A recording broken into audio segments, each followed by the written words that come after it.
It is the LawyerFair Business podcast. We are now calling this Business Time. We are differentiating to allow you, our listeners, to understand the slight difference between the two podcasts we now produce each week. There will be the legal one, which we are calling Lawyers, Guns and Money, fantastic Warren Zevon single track. And we are also producing a business podcast that we are calling Business Time. And the concluding music is recorded, or was recorded, by the magnificent Flight of the Conchords. So we do try and, drizzle a little bit of cool music into some of these chats. But today we are discussing an online publication called Business Zone, and also more widely how business owners should best approach journalists, should best try and get some PR and some content out into the market. And we're joined by the editor of Business Zone, Chris Goodfellow, from the fine city of Bristol. And this is the conversation with Chris.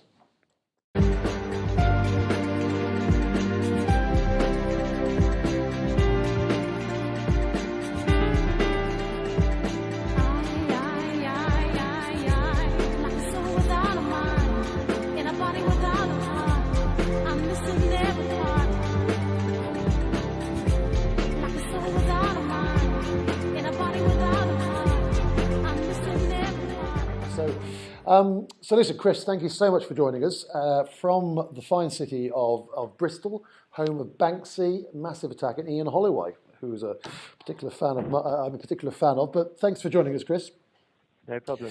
As I did a little intro but before this podcast started, Chris, you're the editor of Business Zone. Business Zone is a content channel to the UK small business community. But give us a little background about you, about what Business Zone does, what you provide, etc. Yeah, sure. So thanks a lot for having me. As you mentioned, I'm the editor of Business Zone, and I have been for about a year now. I started out in journalism about 8 years ago, and did about 5 years of freelancing before I took this job on. So very used to pitching, and at one point I was sort of sending about 150 pitches a year, so quite intense on the freelance side. Business Zone now, so we relaunched in July, new look. Hopefully some of the listeners will have seen it already. Had a really good response, so we're kind of growing at about 45% year on year in terms of our readership. We look at small businesses, but particularly with the kind of mindset of those that want to scale and grow. So we increasingly sort of concentrate what we're talking about on the kind of growing pains that businesses have as they scale. That could be anything from kind of building out a management team to seeking seed funding and some of the points you mentioned in the podcast you did for us. So that's kind of where we're at today. We also have UKBF, which is a forum site, and the pitch as well. So within kind of Sift Media, within the Sift Media umbrella, we have sort of several elements that are aimed at small businesses. Well, I don't want anybody to think I'm biased towards Sift Media, though clearly I am, having made the final of the pitch and also been a guest on your podcast. So, there we are. It is an incestual world we work in. Before anybody exposes us on social media, Chris, let's have full disclosure on that. But I have to say, my first encounter with Sift Media was actually to do with UK business forums, which I've got to say is that when I was starting out in the kind of startup world, I found it really useful just to bounce around a lot of ideas. And is that part of the Business Zone service? Does that fall under your editorial umbrella? Yeah, so I have my colleague Rachel Power is now editor of UKBF, and we sit next to each other, work together very closely. But she obviously runs the editorial on that site, and we've just added content. But it's interesting that you mentioned the sort of the length of the time and the fact that you were on the forum before, because it's been going, I think, over 10 years now. So we've had a lot of entrepreneurs that have become quite successful that were able to go and dig out their sort of initial posts when they were just chatting about ideas and find some really kind of funny and colourful things that they were interested in. And some of the people that we have speak at conferences and judge our events, at one point they were in their parents' bedroom. Oh, that's interesting. Have you got an example of that, a kind of case study of that? Yeah. Well, the famous one we use is probably Mark Pearson. So for those of you that haven't heard of him, he was a judge on the pitch last year. He built a business called My Voucher Codes and exited, I think, for 55 million last year. And he's since set up a VC fund, so he's invested in about 10 startups so far, so really active. And early on, he was asking about a number of different business ideas, but the one that always got me was a vending machine for, I'm 90% about this, but it's a vending machine for pet products, so dog treats, etc. Okay. And that's brilliant. And yeah, you've literally can see the trail from when Mark was in his parents' bedroom on UKBF, can you? Yeah, that's it. And when we sort of started to shape up the new content strategy on Business Zone when we were preparing for the site launch mid last year, one of the things that sort of came out of those kind of discussions was that we were really good on the startup at the startup point through UKBF and the content we were doing on Business Zone.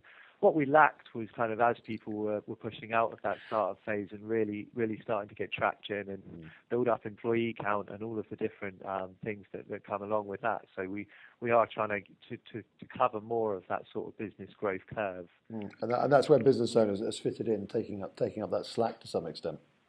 Exactly. Yeah, and so I mean, what I've been interested in, Chris, encountering Business Zone and other platforms as well, is as an entrepreneur myself and as a startup entrepreneur, I just don't use traditional. I don't use traditional channels. It's all about online. It's all about platforms like yours.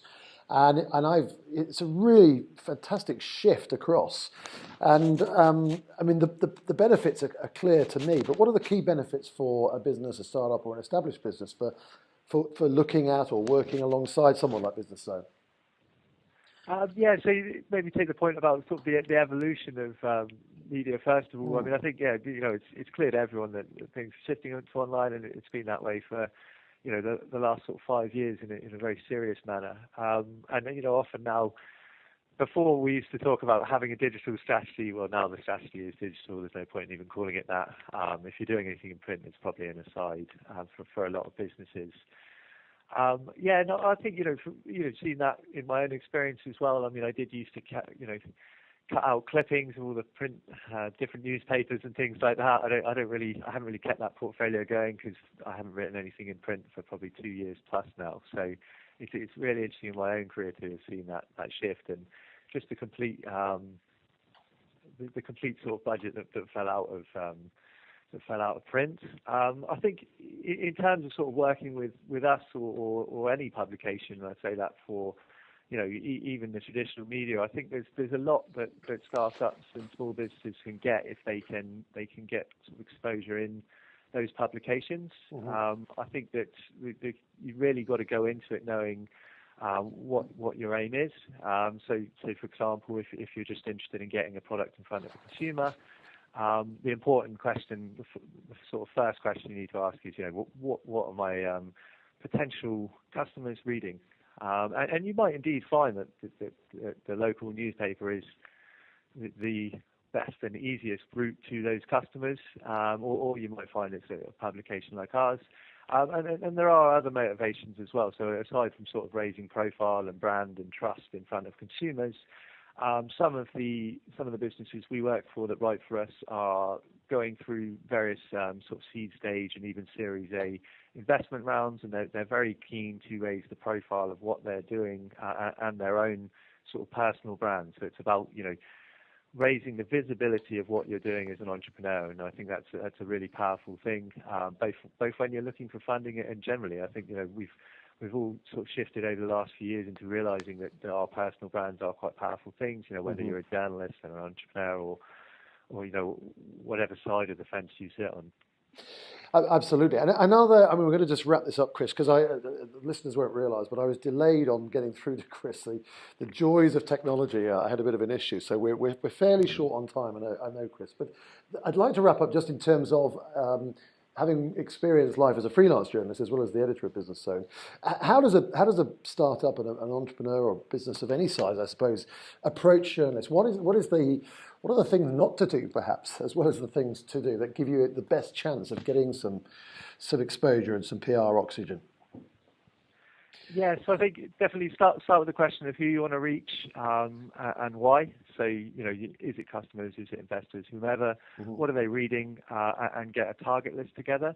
I think it's really important to know who you're targeting and why, and why you fit in that publication. So each pitch really should be bespoke. That doesn't mean you need to write it from scratch. It just means that you need to tailor it to the relevant editor and publication. I think that the pitches that really show knowledge of the title stand out. So I'm probably getting pitched about 80 times a day because my editorial address is freely available, and all of my colleagues are the same.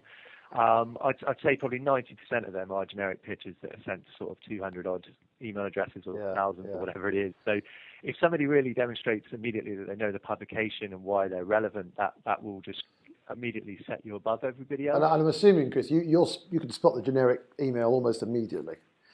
Yeah, and often they just immediately archive. I can tell from the first line and the subject line that I don't need to look at them. Yeah. And then at that point, it is about that fit. So just demonstrate why you'd work for the title. So for instance, we run a series called The Investables. They're just about really exciting startups that we're really keen on, and they're kind of like our picks for the next big thing. So they're ones that we're sort of putting our name behind and saying that this is an exciting startup to watch. Yep.